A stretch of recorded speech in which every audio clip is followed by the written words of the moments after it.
इंद्रजीत का कोई संदेश अभी तक नहीं आया। पिताश्री, पिताश्री, पिताश्री, पिताश्री। इंद्रजीत, क्या हुआ? तुम्हारे शीघ्र चले आने से हम समझ गए हैं कि तुम्हारा यज्ञ संपूर्ण नहीं हुआ।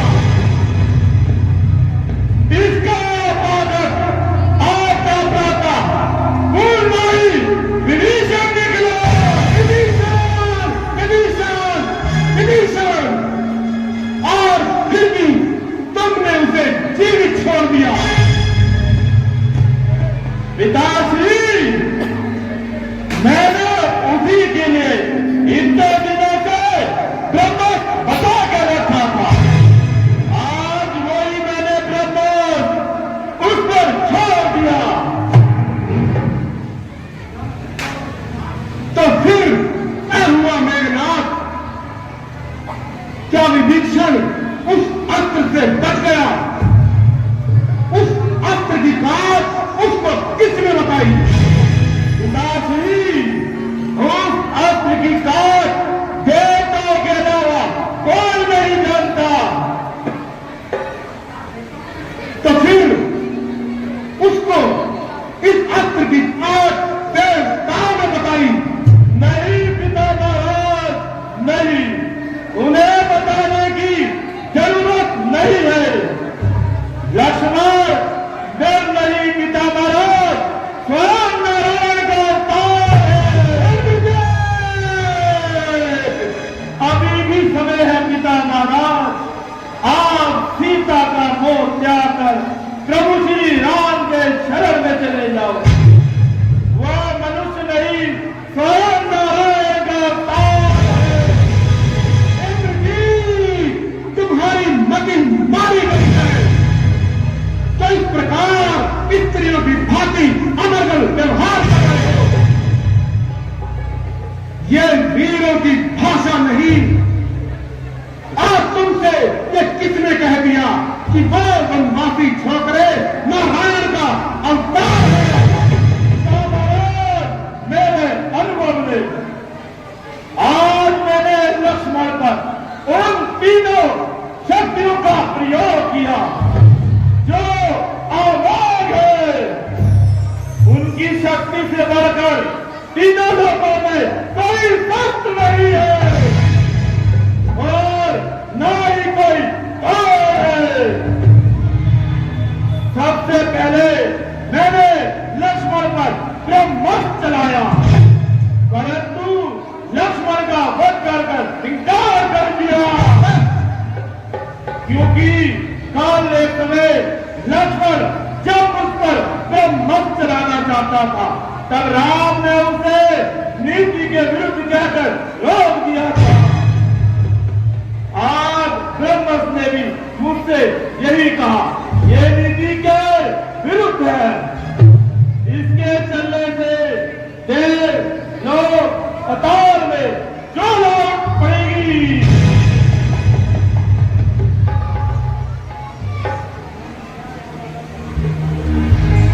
फिर उसके बाद पिता महाराज मैंने धीर का पशुपति अस्त्र चलाया। वो लक्ष्मण को प्रणाम करके लूट लिया।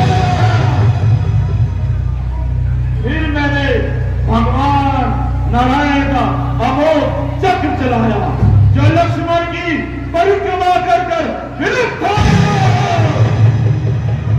ये अंतिम प्रमाण का पिता महाराज जिसे देखकर मुझे विश्वास हो गया वो नारायण का अवतार है। आज तुम अपने पिता को ये वचन देने चले आए कि हे पिता, तुमने जो तीनों लोगों में अपनी ताकत का डंका बजा रखा है उसको धूल में मिलाकर उन दो वनवासी छोकरों के चरणों में इंद्रजीत, ये याद रखो, जो स्वयं अपनी कीर्ति को अपने हाथों से मिट्टी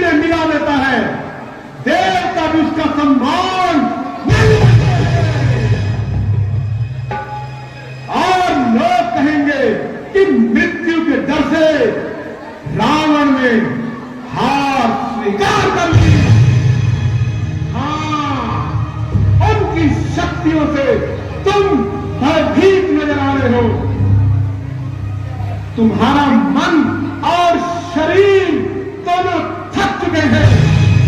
जाओ, जाकर अपने महलों में विश्राम करो। ये युद्ध अब रावण का है। रावण का। रावण अब इसे अकेला सामने होगा। क्षमा करे पिता महाराज, मैं आपके अपमान के लिए नहीं, केवल आपके कल्याण के लिए कहने आया था। जहां तक मेरा संबंध है, मैंने युद्ध शुरू कर दिया है। अब यहां से भाग कर जाना अब यश मिलता है। इसलिए मैं वीर की भांति लड़ने जाऊंगा। जो खुद पिता के मुख से विमुख हो जाते हैं, भगवान भी उनका आदर नहीं करते पिता महाराज। इसलिए मेरा स्थान राजमहल में नहीं, केवल युद्ध भूमि में है।